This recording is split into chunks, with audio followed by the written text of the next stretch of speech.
अनाथ बेटा। रूपा और शेखर सरिता विहार में रहते हैं। वो अपनी जिंदगी में बेहद खुश होते हैं। दोनों का शौर्य नाम का एक बेटा भी होता है, जिस पर दोनों ही अपनी जान छिड़कते हैं। शेखर, अब तो आप शौर्य को अपनी गोद से नीचे उतार दीजिए, उसके सोने का टाइम हो रहा है। नहीं रूपा, इसे मेरे पास ही रहने दो प्लीज। मैं थोड़ी देर में इसे बिस्तर में सुला दूंगा। लेकिन कल सुबह आपकी ऑफिस में मीटिंग भी तो है ना, और इसके लिए आपको कल जल्दी भी तो निकलना होगा। जाइए, आप भी जाकर सो जाइए। क्या यार, अभी तो मेरी गोद में आया था मेरा बेटा और तुम उसे लेकर जा रही हो। बाद में कर लेना अपने बेटे से प्यार, अभी जाकर सो जाइए। रूपा शेखर से शौर्य को ले रही होती है कि तभी शौर्य रोने लगता है। शौर्य को रोता देखकर रूपा उसे फिर से शेखर को थमा देती है। आपका बेटा ना एक नंबर का नौटंकी है, बिल्कुल आप पर गया है वो। साफ बोलो ना, तुम्हें जलन होती है हम दोनों बाप बेटे का प्यार देखकर। पहले बड़ा तो होने दो तुम शौर्य को, फिर देखना वो सबसे ज्यादा मुझे ही प्यार करेगा। देखते हैं। ऐसे ही दिन बीतते चले जाते हैं और एक दिन कैंसर की बीमारी के चलते रूपा की मौत हो जाती है। अब शौर्य 3 साल का हो चुका होता है, जिसके कारण उसकी दादी शेखर पर दूसरी शादी का दबाव बनाने लगती है। शेखर, शौर्य अभी बहुत छोटा है और उसे इस समय एक माँ के प्यार की बहुत जरूरत है। माँ, मुझे दूसरी शादी नहीं करनी। क्या पता जो दूसरी औरत आएगी वो मेरे बेटे को एक माँ का प्यार दे या ना दे। तो रूपा की छोटी बहन वैशाली से ही शादी क्यों नहीं कर लेता? वो तो शौर्य को एक माँ का प्यार पूरा दे सकती है ना। मैंने कहा ना माँ, मुझे दूसरी शादी नहीं करनी, और अपनी ही पत्नी की बहन से तो हरगिज नहीं। ऊपर से अगर रूपा देख रही होगी तो वो क्या सोचेगी? अपने लिए ना सही, लेकिन तुझे शौर्य के लिए तो शादी करनी ही पड़ेगी ना बेटा। शेखर कुछ कहता उससे पहले ही अंजुमन उसे रूपा की कसम दे देती है, जिसके आगे मजबूर होकर शेखर शादी के लिए हामी भर देता है। देखो वैशाली, मैंने तुमसे शादी सिर्फ अपने बच्चे के लिए की है। मैं चाहता हूं कि तुम उसे एक माँ का भरपूर प्यार दो। शौर्य, आपके साथ साथ मेरा भी कुछ लगता है। अगर आप मुझसे शादी नहीं भी करते तब भी मेरा प्यार शौर्य के लिए कभी कम या ज्यादा नहीं होता। शादी के कुछ दिनों बाद ही शेखर की माँ की भी मौत हो जाती है। वैशाली शौर्य को एक माँ से भी बढ़कर प्यार देती है। शौर्य को लेकर वैशाली का यूं निस्वार्थ प्यार देखकर शेखर को भी उससे प्यार हो जाता है और कुछ सालों बाद शेखर और वैशाली का भी लड़का हो जाता है। लेकिन इसके बाद वैशाली का शौर्य को लेकर बर्ताव बदलने लगता है। वैशाली, मैं देख रहा हूं तुम आजकल शौर्य का जरा भी ध्यान नहीं रख रही हो। मुझे पता नहीं था कि आदित्य के होने के बाद तुम इतना बदल जाओगी। आदित्य मेरा अपना सगा खून है और शौर्य दीदी का, फिर मैं दोनों में अंतर कैसे नहीं करूं? माँ भले ही दोनों की अलग अलग है, लेकिन पिता तो एक है ना। अगर मुझे पहले पता होता कि तुम इतनी जल्दी बदल जाओगी तो मैं कभी तुमसे शादी ही नहीं करता। हाँ, तो किसने कहा था आपसे मुझसे शादी करने के लिए? मैं थोड़ी ना आई थी आपके पास, आपकी माँ ही आई थी मेरे घर आपका रिश्ता लेकर। वैशाली, मुझे तुमसे ऐसी उम्मीद नहीं थी। गुस्से में शेखर अपना पैर पटकता हुआ शौर्य को वहां से लेकर चला जाता है। पापा, मम्मा मुझसे प्यार क्यों नहीं करती? क्या मैं उनका सगा बेटा नहीं हूँ इसलिए मुझसे प्यार नहीं करती? मम्मा नहीं करती तो क्या हुआ बेटा, पापा तो करते हैं ना आपसे प्यार।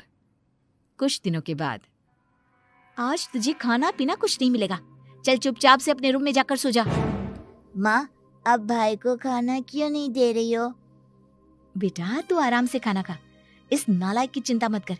एक दिन खाना नहीं खाएगा तो मर नहीं जाएगा ये। अगर भैया नहीं खाएंगे तो मैं भी नहीं खाऊंगा।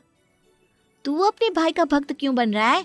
ये तेरा सौतेला भाई है, सगा नहीं जो तू लक्ष्मण बन रहा है। माँ, आपको इतना भी नहीं मालूम? श्री राम और लक्ष्मण सगे भाई नहीं थे। श्री राम माता कौशल्या और लक्ष्मण माता सुमित्रा की कोख से जन्मे थे। दोनों के सिर्फ पिता एक थे लेकिन माँ अलग थी। मुझे ज्यादा ज्ञान देने की जरूरत नहीं है, ये सतयुग और त्रेता युग नहीं है, समझे? आया बड़ा भाई का चमचा। इतना कहकर वैशाली वहां से चली जाती है, जिसके कुछ टाइम बाद शिखर वहां आता है और आदित्य उसे सारी बात बताता है। मुझे माफ कर दो शौर्य, तुम्हारी माँ के जाने के बाद मुझे दूसरी शादी का फैसला करना ही नहीं चाहिए था। अगर मैं दूसरी शादी नहीं करता तो शायद आज तुम्हारी ये हालत ना होती। नहीं पापा, अगर आप शादी नहीं करते तो मुझे आदित्य जैसा छोटा भाई कभी नहीं मिलता। थैंक यू मुझे इतना अच्छा भाई देने के लिए। तुम दोनों हमेशा ऐसे ही साथ रहना, फिर कोई भी तुम दोनों का कुछ नहीं बिगाड़ पाएगा। चलो मैं तुम दोनों को आइसक्रीम खिला कर लाता हूँ, बहुत भूख लग रही है ना। शिखर शौर्य और आदित्य को आइसक्रीम दिलाने लेकर जाता है।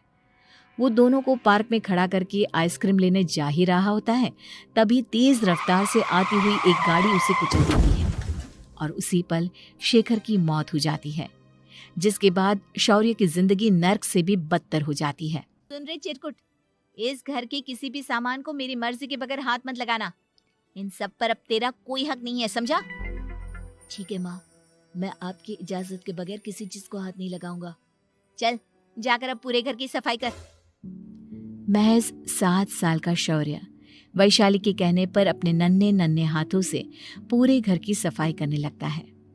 ऐसे ही दिन बीतने लगते हैं, लेकिन मासी से माँ बनी वैशाली को उस मासूम से बच्चे पर जरा भी तरस नहीं आता। क्यों शौर्य, ये घर में इतनी गंदगी कैसे हो रही है? ढंग से सफाई नहीं की है क्या तूने? माँ मैंने तो अच्छे से सफाई की थी, लेकिन आदित्य बार बार इधर उधर चलकर गंदा कर देता है। अच्छा, खुद से एक काम ढंग से नहीं होता और अपनी गलतियों का जिम्मेदार मेरे बेटे को ठहराता है।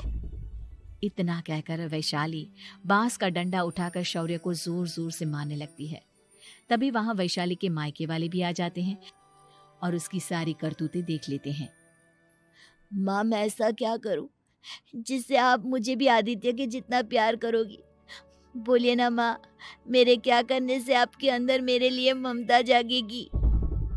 वैशाली शौर्य की एक नहीं सुनती, उसके ऊपर डंडे बरसाती जाती है।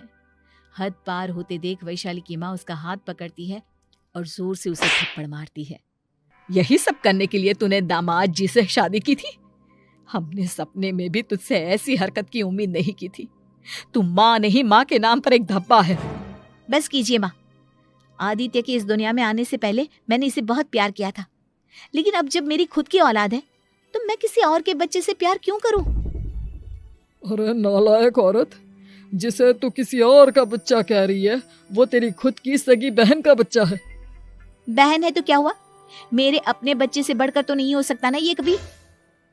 अगर यही बात थी तो तू हमें पहले बता देती, हम शौर्य को अपने साथ ले जाते। उसे इस तरह प्रताड़ित करने की क्या जरूरत थी? अगर आपको लेकर जाना है ना तो ले जाइए इसे, मैं नहीं रोकूंगी। नहीं माँ, मुझे कहीं नहीं जाना, मुझे आपके साथ ही रहना है।